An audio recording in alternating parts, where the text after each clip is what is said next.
¿Cómo está? This is Joanna from J.Qui, and this is a custom walkthrough. So, I'm gonna let you in a little bit of my process. As I already know, this is already sketched, as you can see, but I did prepped it earlier with some really strong acetone and a little bit of sanding, not too much, because as you could see, the image is on the shoes that has a lot of like threads, so we don't want to damage those through sanding. So we use a little bit more of a stronger acetone. Yeah, so now it's already sketch prepped, as you can see, and we're layering our colors. So what we're using right now is Angelus paints. It's leather paint, very flexible, very durable if you used it correctly.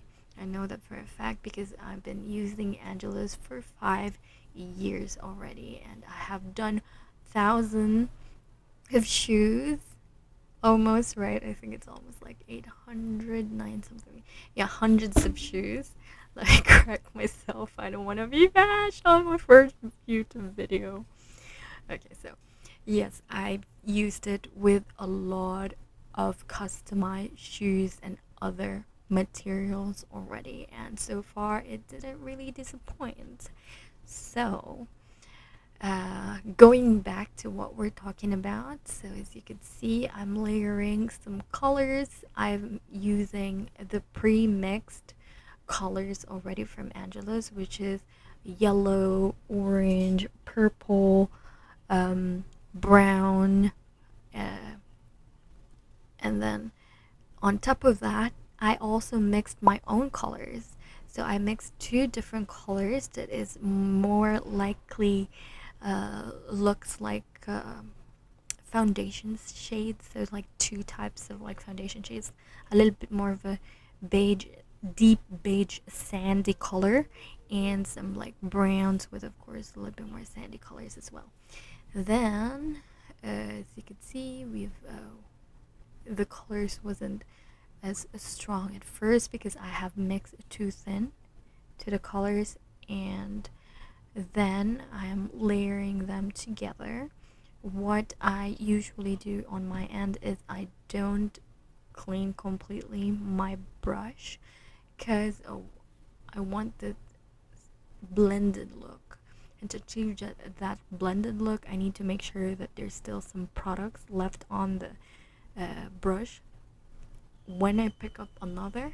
So when I'm like blending, maybe circular, a little bit more of a left and right action, the color will give me that layered blended look. Okay, so here you could see the skin has had their first layers, and then we're gonna have a close-up. There we go. So we're focusing on the details of the lips. So as you can see on the lips, I'm coloring it with like pure red, and then the dark shading is purple. So Angelus purple is not really opaque. You can layer it as much as you can. You can use it as a topper. Uh, so it's a good like shade to make sure you have depth on the painting, but it's not too black that it's like, bland. So a little bit of a flavor, if you know what I mean. So we're going back and forth through the chin and through the lips and stuff. In this specific area, you can see that it's not really, there's areas that it's dented backwards and some a little bit more move forward. It's because of the shape of the shoe, and there's like layers on the leather. It's not like our canvas is basically not flat, right? So, in able to counter this, we have to make sure that everything is well blended even through the nook and crannies. Yeah, so here we're just like going back and forth with the depths and the colors and the highlights, of course, on top of the mouth, on the nose. It's very important to make sure that you work in section. I think that really works well with me because when you get bored, I don't know if you are in the same place as I am. But most of the time, I tend to get bored while painting. Like if I paint uh, on like the whole thing, focus on the whole thing at the same time, makes me uh, how do I put this in good words? For the lack of better words, it makes me lazy. That's the reason why I try to like work in sections, and if I feel like okay, I achieve a little bit more on this side, I'm gonna move on to another, because I feel like if I don't, I'll just be like, okay, colors, I'm gonna move on tomorrow because I can't. So here by the shades, we're like mixing different colors. We have red, orange, and yellow with a little bit of white, and then on the other side, like purple and red to just like emphasize on the shadow or the dark side of the face. Okay, as you can see, it's not really fully blended right now. It needs a little bit more layering, but in able to do that, of course, you need to dry it. So while drying, you can move on to different section. Again, layer with different colors. You can see that I'm like, I have the pre-mix and my own mixed colors, layering them back and forth. I have some oranges that I need to just like blend onto the already layered skin tones that I put on. And at the side of the like forehead side, as you can see, I'm also like making sure it is all blended to the sides of the shoe, so it doesn't feel like it's disconnected somehow. Again, the visual flow is very important. You have to make sure that everything is well blended, even to the sides of the thick.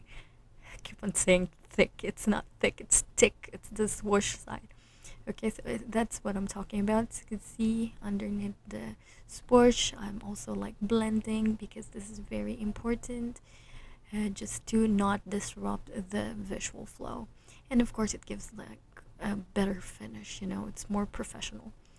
Okay, on the hair, what I'm doing right now is color blocking. This is not the right color for this one. I'm just like trying to separate the pencil to the whole image because everything else is colored. And when we're painting, we tend to forget, like, oh, okay, this specific area is the hair, or this specific area is the clothes. So on my end, what works best is to like separate it with colors and then put the right tones later on. Plus it adds a little bit more depth again, rather than just like putting, oh, it's all black or this one. It gives you a lot more character to the painting. So as you can see here, we're creating depth, and what we're using is not black or brown, it's color purple. So the paint is still wet. You can easily blend it, so this is a wet on wet technique. And then we are moving in to the shades. This time we're now coloring it with black. Okay, so I'm using a very thin brush. This brush is from the Specialist. It's a Specialist Crafts brush in number 2, Artistic Synthetic Detail. I always try to use thinner brushes on this detailing part, and I'm very fortunate because, of course, this brush is given to us by our sponsor, which is Dryad Education. So Dryad Education is from the UK. They do have some branch here in Dubai, in UAE. And I met some beautiful, wonderful, talented people here who have seen my work, and Bismillah, we are gifted with a lot of different things. I have that already in my Instagram. I'm thinking maybe I can also put that here in YouTube, but we had unboxed a lot of like gifts from them, so very happy about that, very blessed. I am so thankful, and as you can see here, it's very useful on my business, which is customization. Okay, let's go back to the to the actual things in the video. So as you can see now, I'm like um, painting the black on. I want to always do the blacks and all the darkest colors at the very end because it creates different dimension to the painting. Here we go, just detailing a lot of stuff. And yep. Now we're gonna be, after this one, we're gonna be moving to the hair and beard for sure. Okay. So, well, that is outlining. Nothing really exciting in that. I just want to tackle some different things when it comes to art itself. So, just so you know, customization artist doesn't usually have art style. Okay, so if you're like me who's struggling from finding your art style because it's so hard to do that, especially when everything is on request and people are like seeing a lot of videos and pictures in the internet and they want the exact same thing, right? So because of that, we don't usually keep some things for ourselves. It's very rarely that we keep customized items to ourselves and again have our own art style. We always need to be flexible when it comes to our art because people sometimes they wanted some doodles, sometimes they wanted some more detailed works, some portraits, or maybe some stylized one. Maybe they want something a little bit more um, refined. So it's really such a challenge to be a customization artist because you work with different people in different walks of life and they have their own personalities and they want those personalities to shine through their customs. So the best way to do that is just to sit down with them, make sure that you fully understand what they wanted. The first thing is like the vibe.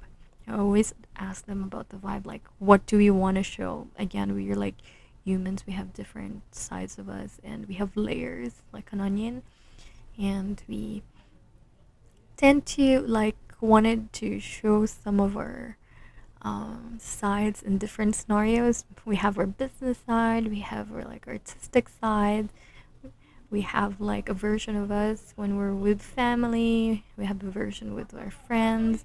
So there's a lot of different just a lot of different layers, and able to create a perfect custom for your client is to make sure that you sit down with them, fully understand what they wanted to show, what type of feelings they wanted to show, which part of them do they want to showcase on that specific custom. And then when you create the mock-up, explain to them, okay, this is the best way to showcase what you wanted, this. This way it's like, you know, it's better in a way, I guess, because it's a very unique piece. Okay, they could be inspired with some other like artists and stuff, but at the end of the day, it's their spin on it. You know, that's why it's customized. Yeah, so I don't know. I mean, I just want to speak about that because you know some people get a little bit scared because how do I want it to? What if my client wants this? Is there any art style I need to practice? You have to practice everything. Just a heads up, you have to practice everything, every single art style. Some people they want some like detail work, some watercolor, and you have to adjust your acrylic paint to make a watercolor effect. So a lot of different things. I can upload a separate video about that when it comes to the watercolor, but like how to create that look, acrylic to watercolor effect and other different styles. But just like so you know, you need to practice with everything to be able to cater to their needs. Okay, going back to the video, we have all of this. As you saw earlier, I was like covering some areas with white, like rearranging some things, and that's completely fine. You can definitely rearrange some things. You know, mistakes happen, and you have to adjust sometimes, and it's okay as long as you're layering it thinly. This is also one of the biggest reasons. That's why when I'm doing portraits, I try to make sure that I'm layering thin paints on top of each other. So if ever I need to correct something, it doesn't really show through with the texture.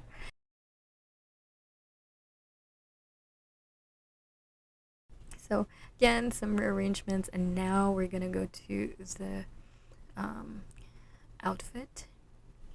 We're coloring it black. You can see right now I'm doing some outlines, but I'm picking up some same like brown color that I have mixed for the skin tone, and then picking up some black and then blending it together just to create some depth. Creates a little bit more of a, how do I say this, cohesive look without it being too much. Yeah, so it's like very subtle things that a lot of people usually overlook, but through the process, the layering, the mixing, the blending, it really adds up. So take your time. Once you finally get a hold of like properly holding onto it, you can finish like a portrait for 2 3 hours, 5 hours. You know, it doesn't really need to take a lot of time, especially if you're working in a small piece. But sometimes it does take time, and it's okay. It's completely fine. You know, it's up to you how long you want it to spend on those stuff and how detailed you want it to be. But if you're working with a client, of course, that's very specific. But at the end of the day, depends on what you guys have agreed on. So as you can see in this part, I'm just like trying to blend the skin tone, the highlights. There's a little bit of yellow, but I'm gonna add a little bit more white there because it doesn't necessarily need like completely yellow.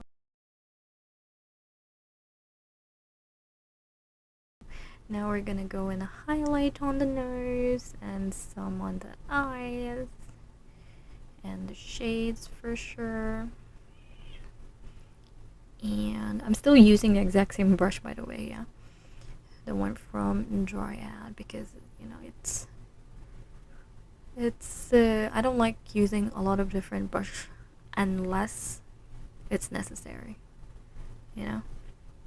You don't need to waste time on cleaning so many things that is not really necessary. Okay, I added some whites, but not too much.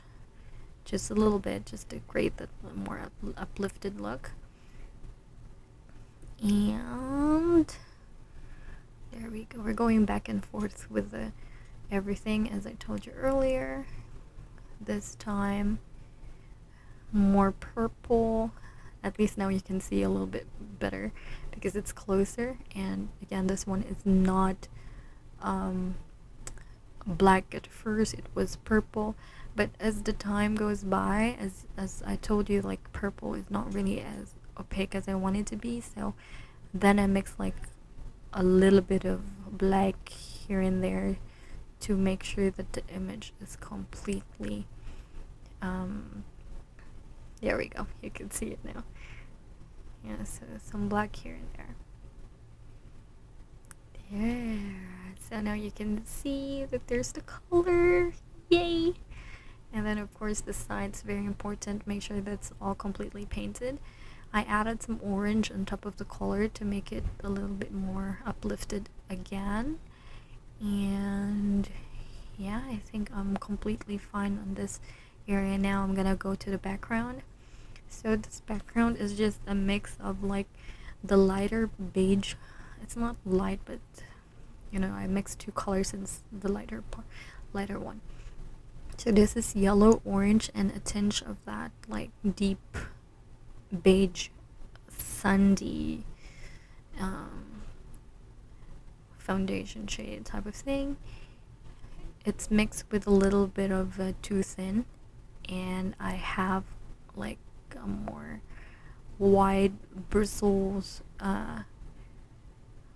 dry brush, and then I'm like blending it with that dry brush.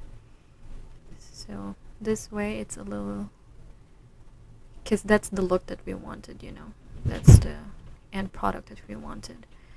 So we're mixing. The hair is a little bit covered, but don't worry about that. We're gonna be coming back to that one later. As you can see, this is the one that is dipped in the dipped.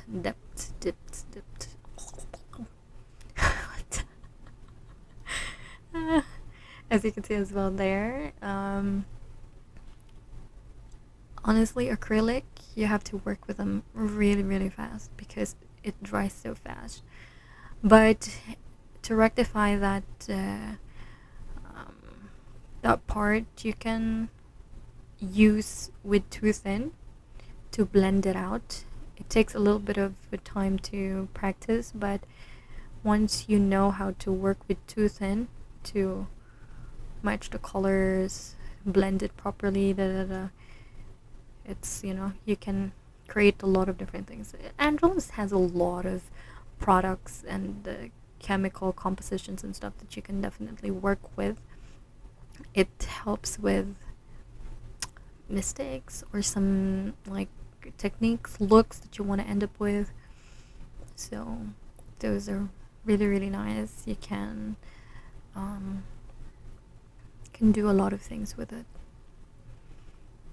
Honestly, too thin has been my lifesaver when it comes to customization, because if I wanted to do some watercolor effect, use too thin. If I wanted to make sure that the skin is blended with my portraits, too thin.